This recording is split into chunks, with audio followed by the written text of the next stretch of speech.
as David mentioned, it is good news for us here in the studio as we are joined by Norway Chess winner 2023, Hikaru Nakamura. And wow, how are you feeling after such an epic final round game? From the start, so it wasn't super nerve-wracking except for a couple of moments in the game. But overall, I mean, it was just very. I don't want to say easy, but it was definitely in my control the whole way, and it was just quite nice that Fabiano made a blunder, and I found some good moves and it worked out. hmm And you mentioned in your confessional the reason why you chose the fried liver attack, about how it was kind of almost like a tribute to your second, Chris Littlejohn, and how he'd helped you prepare this in 2009. Was it Yeah, just to get those good memories going, or did you kind of detect something in Fabiano's kind of play? well, I mean, I think the main thing is that when I play this opening in a must-win situation, there are a lot of variations which didn't occur in the game today, which can be extremely sharp, where it's almost like you just have to play on your own and just hope that you can remember like 30 moves. I don't need to say what the variations are. David obviously knows. Um, but basically, because it was must-win, I didn't mind going for that. And then Fabiano played this knight f4, which did not completely surprise me. But as I said in my notes before the game, the one thing that I remembered very clearly was that in all the variations with c5, well, not all of them, but the variations with c5, that you're supposed to go bishop a3 and then knight e4, specifically because knight e4, bishop f8, bishop a3 allows f5. And so I remembered that, and then of course I was still in my preparation, and Fabiano played this. Play this f5 move, which definitely surprised me. It was not what I was expecting. But I think the main point, and we didn't talk much after the game, but I think the main point is that if the rook's on a1, like if you just randomly, I don't know, put the rook on a1 and play h3, for example, yeah, in this position instead of rook c1, yeah, like say h3, f5, knight takes c5. I think there's something with like queen a5. I think. Maybe I'm wrong about this, but I think there's something like queen a5 here, and it's different. Maybe I'm wrong. Maybe this is bad too. But I just remember there's something with this whereas in the game, if we get to this position after rook c1 f5 knight c5 queen a5, that I think knight g5 is just probably winning there. And I think this is what Fabiano missed. I think he missed that knight g5 is just extremely strong. And yeah, well, we can see from the bar that it's just game over. And after that, it was just a big struggle. And I don't think Fabiano really had great chances anywhere. I mean, he was trying to put up a good defense, but it was just very unpleasant the whole way. So it's what it is. And then yeah, as far as the preparation goes, I mean, besides just picking it, I mean, there's someone else I work with also. There's a German grandmaster, and he had mentioned something along these lines to me about this bishop d3 move a couple months ago. And it was funny because he wasn't even aware that I had played this in 2009. And I mean, I'm getting to the point now where there are games that I've played that people just forget that I played things. It's like, I remember there was an Olympiad where Wesley and I were teammates. I forget which one it was, maybe 2016, 2018. And I played the Queen's Gambit Accepted against Van Whaley. And after the game, we were having our team meeting. Wesley's like, oh, you played the Queen's Gambit Accepted. Because Wesley had not seen that I had played about 6 or 7 years earlier. And it's getting to the point where there are all these different things that I played in another lifetime ago. And sometimes it's fun to bring them back, and I think people just forget that sometimes I played. I think Fabiano probably also was completely unaware because in 2009 he was playing for Italy, so I think he probably just wasn't aware of that game altogether. And it's just fun to sometimes pull these old games out, especially or these old variations out because.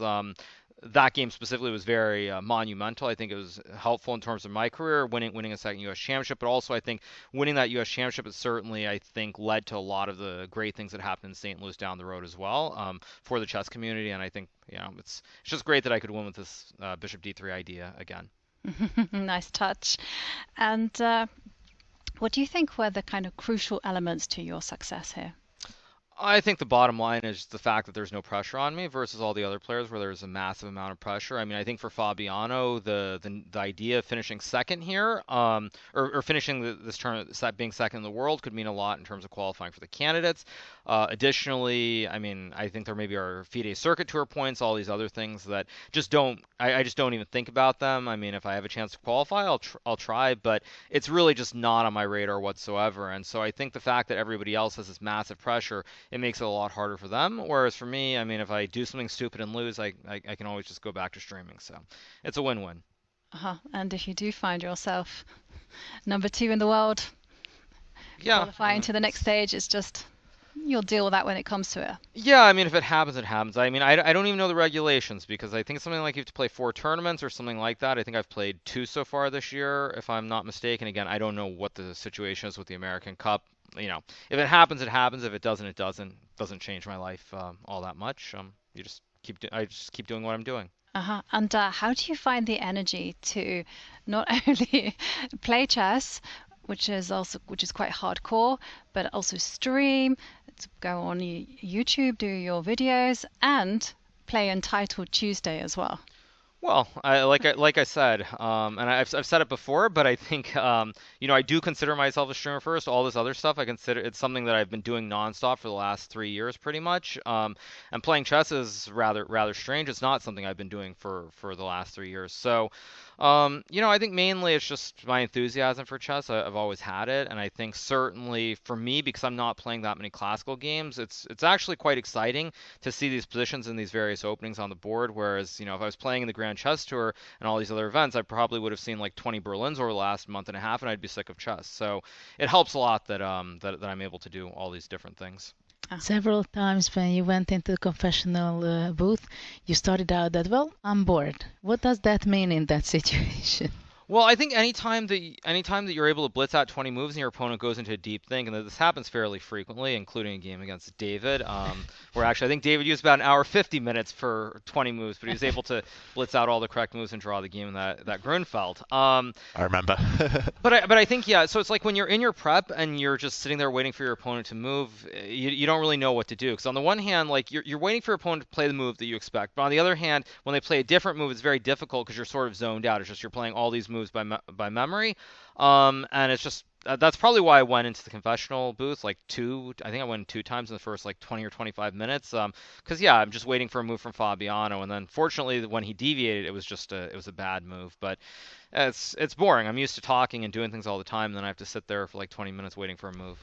Is it going to the confessional booth? Is it also a stress relief time for you there? Well, I mean, I don't think it's about stress relief. I don't really feel any stress or pressure at all. I think it's more that for me, looking at the bigger picture, it's something that is beneficial for the audience. I think, once again, when you look at the games, there are really only 2 ways that someone who's a casual player can understand. Either that's through the live commentary or that's through the evaluation bar. And the thing is, when you hear it from the players are not computers, as we see with all these double question mark moves in every single game, pretty much. But when you hear what the players are saying, you get their true, honest opinion of how they feel. And I think certainly that's something that has been lost with the engine because what people say both, before the game, after the game, it's always sort of affected by what the computers say about the various critical moments during the game. And so I just think it's beneficial, and that's the main reason I do it. Actually, it has nothing to do with like relieving stress or anything like that. I just do it because I think it's good for the fans. Is it also funny for you that you're judging practically all the games? You're giving your opinion several times during the game,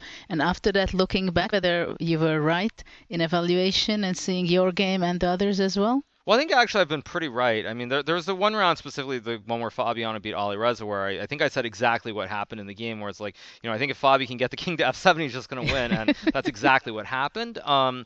I mean, I think in general, most of us are going to have pretty similar viewpoints. But again, as far as my own games, I think my general judgment was pretty good, and I was pretty close to being accurate. Not always in terms of like what the evaluation 100% was, but where the critical moments were. And I think certainly even when I stream, you see that too, where I can sort of sense what the critical moments are, and that's like probably the most important thing in chess, whether it's in blitz, whether it's in classical. And I mean, I think everybody enjoyed it, so it's all good. Yeah, it was clear that you understood what's going on, not only in your game, but other games also. But does this also give you self-confidence day by day? I don't know about self-confidence. I think it's more that I just try to show up and play good chess. And, I think the fact that I am enjoying the games from the start makes the biggest difference versus I think a lot of the other players where they feel like it's a job they've been studying over and over for weeks on end now with all these other events going on.